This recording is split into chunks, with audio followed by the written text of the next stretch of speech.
আজকে যে মিষ্টিটা আমি তোমাদের সাথে শেয়ার করব, গ্যাস না জ্বালিয়ে মাত্র 5 মিনিটের মধ্যে বিনা খোয়া মাওয়া ছাড়াই আজকে একদম দোকানের মতন মিষ্টি তৈরি করে দেখাবো।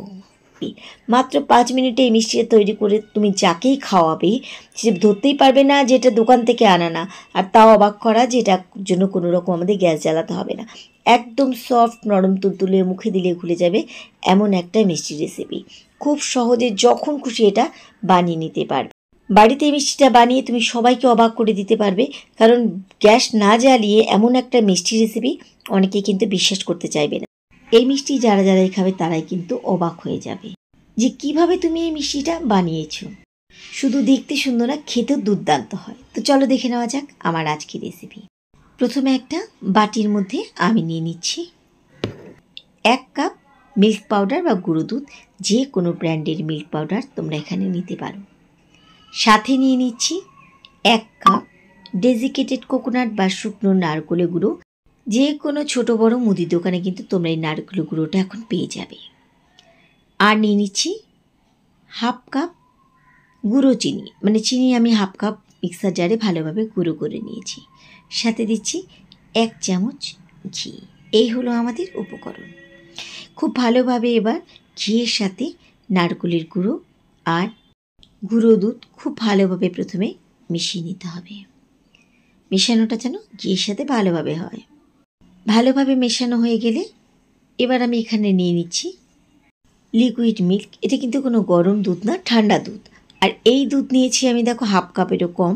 এখান থেকে আমার কিন্তু 2 চামচ লাগবে, তাই একদম একটুখানি দুধ ঢেলে এভাবে প্রথমে মাখতে হবে। গুঁড়ো চিনি আর গুঁড়ো দুধ থাকার জন্য খুব তাড়াতাড়ি কিন্তু এটা মাখা হয়ে যাবে, তাই দুধ কিন্তু একবারে কখনো ঢালবে না। এভাবে দেখো আমি একটা ডো বানিয়ে নিয়েছি। এটাকে ভালোভাবে আরও মথে নিতে হবে। এতটা দুধ কিন্তু আমার বেঁচে গেছে, লাগলো না। এবার খুব ভালোভাবে প্রথমে এই ডো একটুখানি মেখে নিচ্ছি যেন মাখাটা আমাদের মসৃণ হয়। একদম দেখো, দেখলে বুঝতে পারছো খুব ভালোভাবে কিন্তু আমি এখানে মেখে নিয়েছি। এভাবেই মাখতে হবে। এবার এই ডো থেকে আমি একটা মাঝারি সাইজের লিচি কেটে নিচ্ছি। একটা লিচি এরকম ছোটোভাবে কেটে নিতে হবে, আর বাদ বাকি এই ডোটা কিন্তু বড় রাখতে হবে। এবার বড় ডোটা আমি এখান থেকে সরিয়ে নিলাম। এবার এই মাঝারি সাইজের লিচির মধ্যে এখানে আমি কিন্তু এখন ফুড কালার দেব, দেখতে ভালো লাগার জন্য। দোকানে যেমন বিক্রি হয় তেমন ফুড কালার ব্যবহার করলে কিন্তু অবশ্যই ভালো ব্র্যান্ডের দেবে। এখান থেকে দেখো আমি 1 চিমটি বা 1 পিঞ্চের মতন আমি এখানে ফুড কালার দিয়েছি। ফুড কালার দিতে না চাইলে বাদ দিয়ে দিতে পারো, কোনো ব্যাপার না। তো এখানে খালি দেখতে ভালো লাগার মতন, আর দোকানে যেমন পাওয়া যায় কালারফুল মিষ্টি তেমন বানিয়েছি, সেজন্য কালার দাও। তোমরা দিতে না চাইলে বাদ দিয়ে দিতে পারো। এবার নিয়ে নিচ্ছি একটা থালা, আর এখানে নিচ্ছি আমি বাটার পেপার। তোমরা বাটার পেপারের জায়গায় সাদা কোনো খাতার পৃষ্ঠাও নিতে পারো, তার মধ্যে একটুখানি তেল বা ঘি বা বাটার ব্রাশ করে নেবে, তাহলেই হবে। এভাবে নিয়ে নিলাম একটা বাটার পেপার থালার উপর বসিয়ে। এবার এর মধ্যে আমি যে ডোটা আমরা কালার করেছিলাম সেটা নিয়ে নিলাম। নিয়ে এটাকে এবার ভালোভাবে ছড়িয়ে দিতে হবে। আর এই মিষ্টি ডো মাখাটা দেখতে পাচ্ছ খুব কিন্তু ক্যাদকেদে নরম না, এটা কিন্তু এরকম একটু টাইট ডো মাখতে হবে, তাই দুধ যতটা কম দেবে মাখাটা কিন্তু তত ভালো হবে। এবার একটা বেলনা দিয়ে হালকাভাবে এভাবে বেলে নিলাম। তোমরা কিন্তু এটা চাকতি বেলনার উপর রেখেও বেলতে পারো। আর আরেকটা ডোকে আমি এরকমভাবে একটু লম্বা মতো করে নিয়েছি, দিলাম মাঝখানে বসিয়ে। দিয়ে এবার এক সাইড থেকে এভাবে তুলে এটাকে ভালোভাবে গায়ের উপরে বসিয়ে দিচ্ছি। এক সাইড যখন আমার এভাবে একটু বসানো হয়ে যাবে, এভাবে হালকা করে বসিয়ে দিতে হবে।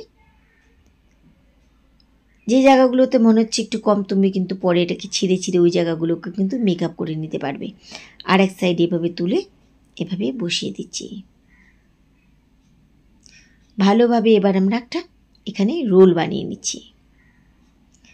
এবার রোলটা আমাদের ভালোভাবে বানানো হয়ে গেছে। এবার ভালোভাবে সব জায়গাতে লাগিয়ে একটুখানি খালি চেপে চেপে এভাবে গায়ের মধ্যে বসিয়ে দিলাম।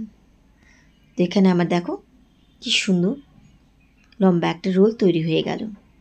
এবার তোমরা চাইলে এটাকে 2-3 মিনিটের মতো ফ্রিজে রেস্টে রাখতে পারো, তবে আমার মনে হয় যে এই মিষ্টিটা রেস্টে রাখার দরকার নেই, কারণ মিষ্টি কিন্তু খাওয়ার জন্য আমাদের একদম রেডি হয়ে গেছে। একটু রোলটাকে ভালোভাবে গুলিয়ে সব জায়গায় গোল মতো করে নিলাম। বাস, আমি কিন্তু কোনো রেস্টে রাখিনি, এটাকে কিন্তু আমি সাথে সাথেই তোমাদের সঙ্গে কেটে শেয়ার করছি। এবার নিয়ে নিয়েছি আমি একটা এখানে কাটার জন্য স্কেল, এটি কিন্তু আমার রান্নার কাজে ব্যবহার হয়। এবার সুন্দর করে শেপ দিয়ে দিয়ে কেটে নিচ্ছি। এজেসটা কোনোদিনও দেখতে ভালো হয় না, তাই এজেসটাকে প্রথমে কেটে বাদ দিয়ে দিচ্ছি, দিয়ে একটা একটা করে আমি সুন্দর করে কেটে নিচ্ছি।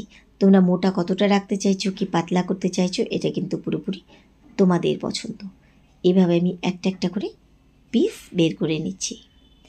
দেখলে তো কত সহজে আমরা একদম দোকানের মতন মিষ্টি তৈরি করে নিতে পারলাম। শুধু দেখতে না, খেতেও কিন্তু দারুণ হয়। তোমরা কিন্তু বাড়িতে অবশ্যই একদিন এই মিষ্টিটাকে এই পুজোর মধ্যে ট্রাই করতে পারো, বানিয়ে দেখো। প্রত্যেকেরই এই মিষ্টিটা খেয়ে এত ভালো লাগবে কি বলবো, বিশ্বাসই করতে চাইবে না যে এই মিষ্টিটা তুমি গ্যাস না জ্বালিয়ে মাত্র 5 মিনিটের মধ্যে তৈরি করেছো। তো কেমন লাগলো আমার আজকের রেসিপি তোমরা কিন্তু আমাকে অবশ্যই কমেন্ট করে জানাবে। আর রেসিপি ভালো লাগলে রেসিপিতে লাইক করতে ভুলো না, আর সবার সাথে কিন্তু শেয়ার করে দিও। তাহলে সবাইকে ধন্যবাদ জানিয়ে আজকে এখানে বিদায় নিচ্ছি। ফিরে আসবো আবার অন্য কোনো রেসিপির সাথে অন্য কোনো দিন। সেই পর্যন্ত সবাই খুব ভালো থেকো, সুস্থ থেকো।